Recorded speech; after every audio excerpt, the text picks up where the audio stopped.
Scientists have discovered that our universe is in fact expanding at, I don't know, some sort of mathematical rate that I am too dumb to understand. Now, I'm not sure how rapidly it's expanding, how sizably it's expanding, but I do know that because the universe is expanding, we will be finding more and more planets sprinkled throughout it. Some habitable, some inhabitable, but I do know this. There is not one planet in the ever expanding universe where the Brooklyn Nets trading Kyrie Irving is a legitimate thing.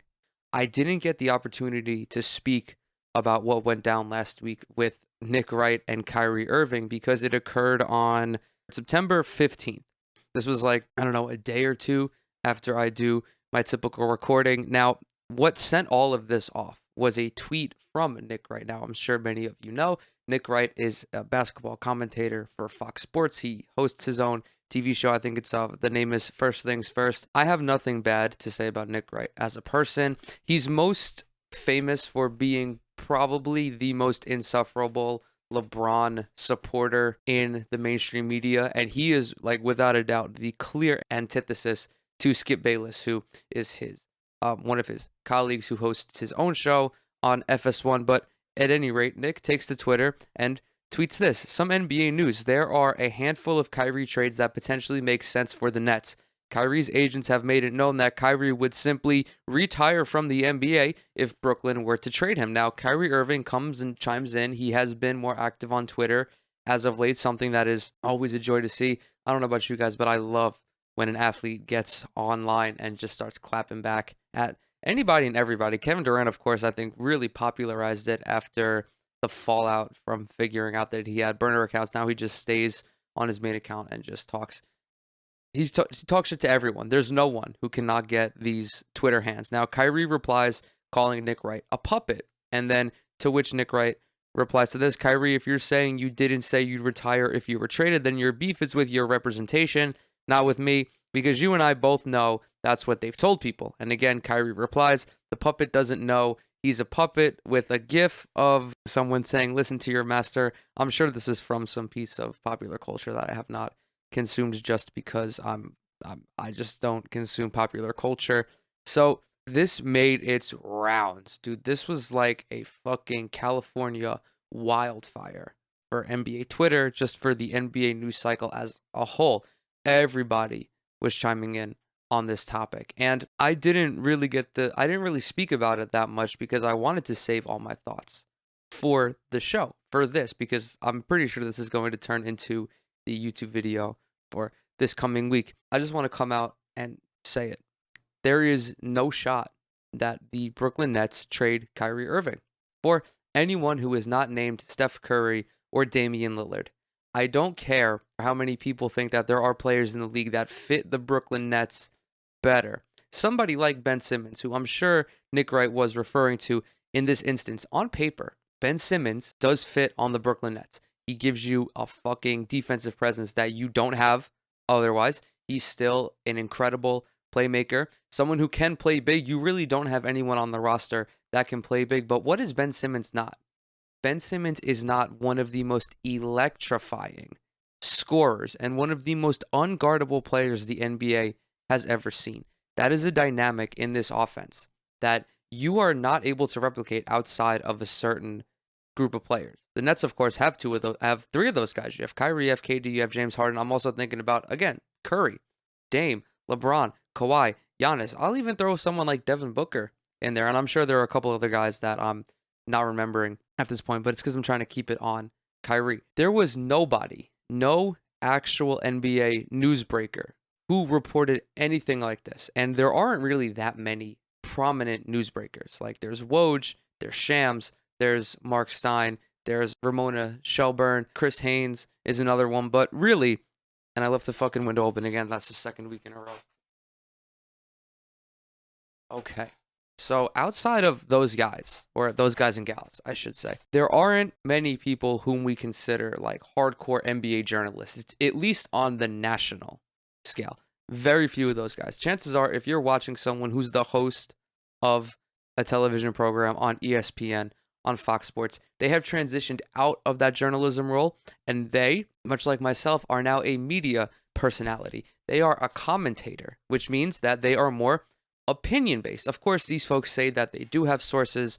However, those sources don't seem to be the same sources that Woj has, that Shams has. Now, don't get me wrong, these guys do make appearances on TV programs, on podcasts. They host free agency specials. Of course, I think Zach Lowe and Woj did a free agency special a couple months ago. They do make appearances on TV, but that is not their brand. Their brand is as newsbreakers.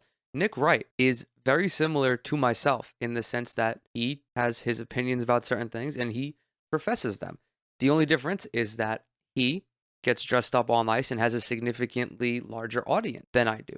But I don't consider myself an NBA journalist. I am the farthest thing from a journalist. I'm a guy who talks about what he sees and gives his opinion on what he sees. And I'm not really going to talk about like the agendas that certain people have, because at the end of the day, it is entertainment. Like Skip Bayless ragging on LeBron and finding a way to turn every story into an anti-LeBron story is his shtick.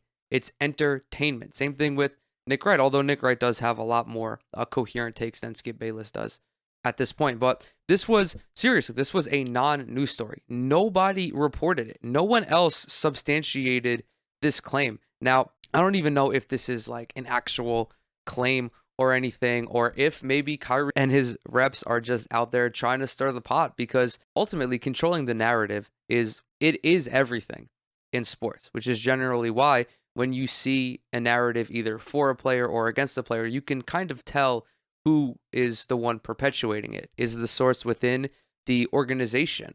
Like if the 76ers are trying to paint Ben Simmons as the bad guy in their in their ongoing deteriorating relationship, if it is mostly slanderous, you can guess that that source is within the 76ers organization. Same thing, if Ben Simmons' camp is reaching out to their reporters and, shining light on some of the bad things that the Sixers have done, some of the mistreatment that they have shown towards Ben Simmons, you can tell that one of them is trying to control the narrative. And generally, the sooner that comes out, the quicker that person or that group is trying to control the narrative. But in this instance, there is no narrative to control.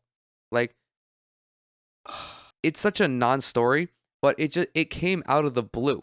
And it's even weirder because Kyrie wasn't really in the news before this. I know there were talks, and there are ongoing talks between the Brooklyn Nets and James Harden and Kyrie trying to come to terms on extensions.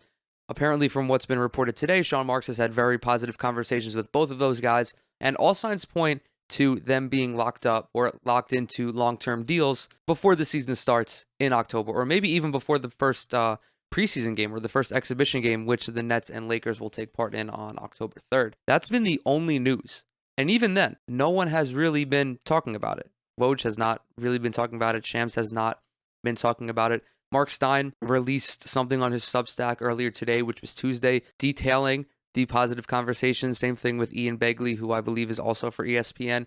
He's perpetuating that claim as well, but it's because Sean Marks was having a press conference. It doesn't matter if he were to retire if the Brooklyn Nets trade him, because there is no inkling that the Brooklyn Nets are looking to trade anybody on this roster. You don't go out and beef up the team how they did in free agency, bringing in Paul Millsap, bringing in Patty Mills as someone to, back up Kyrie Irving at the point guard position. You don't bring in DeAndre Bembry. You don't trade DeAndre Jordan to avoid the luxury tax so you can give these guys extra funds or have the funds to sign these extra guys. You don't re-sign Bruce Brown and Blake Griffin, who were instrumental into what you did last season, if your goal is to trade Kyrie Irving, who Isaiah Thomas said is the most important person to the Brooklyn Nets' success this upcoming season. He said straight up, the Nets don't win the championship if Kyrie isn't there. Now, I think he's talking more so in terms of his health, because health was a big thing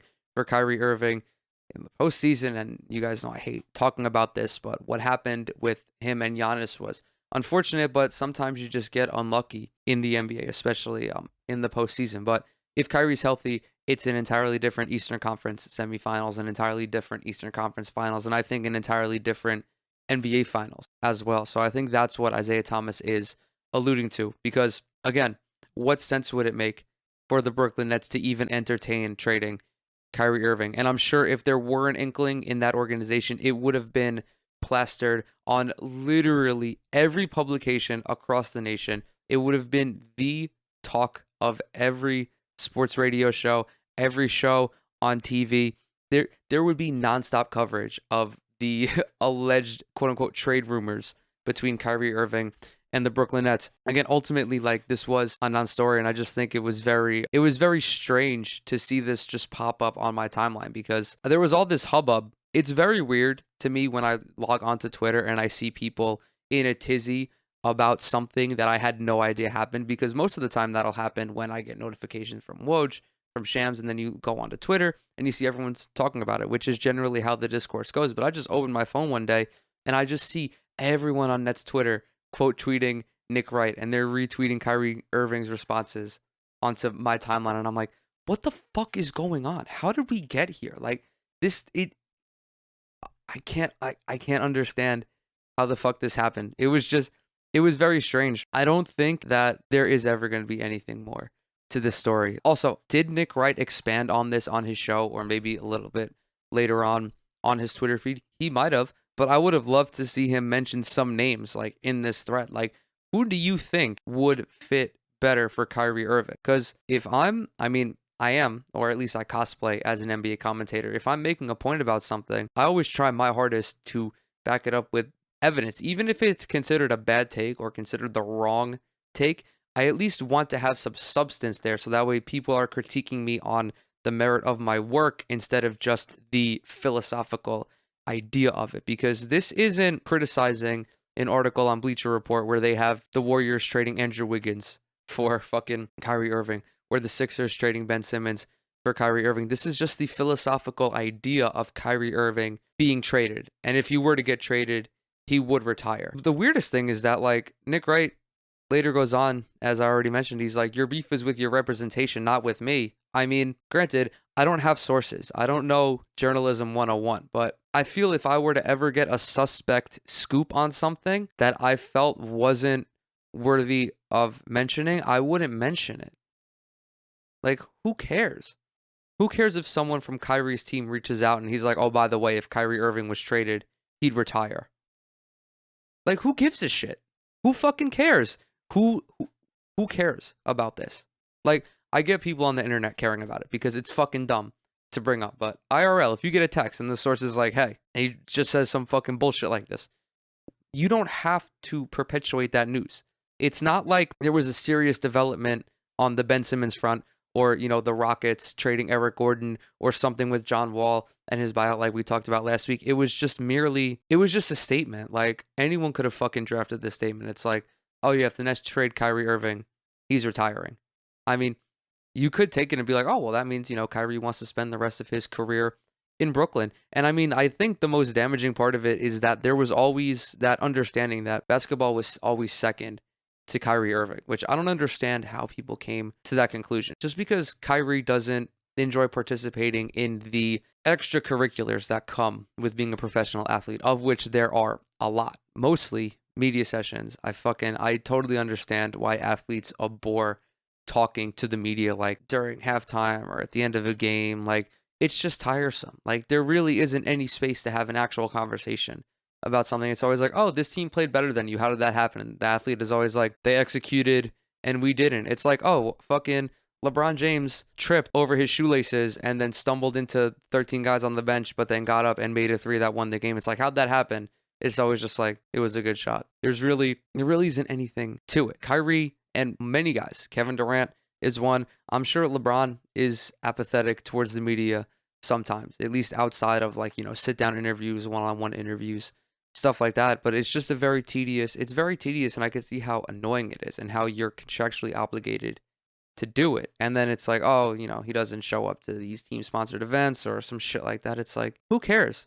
Again, ultimately, who cares? It doesn't make sense to criticize what Kyrie Irving does off the court, especially because so many people are like, oh, just does the athlete about what they do on the court. This dude averaged 27 points a game last year. He had a 50-40-90 season. If basketball isn't his primary focus and he's putting up numbers that are better than 98% of the league, the other 29 teams in the NBA have to hope and pray that at no point does Kyrie make basketball his sole focus. Because if that's the case, it would be a Category 6 hurricane that just rips through the NBA, and the Brooklyn Nets would win 75 games, and it would just be a wrap. It was such a fucking weird story. I don't understand how we got here.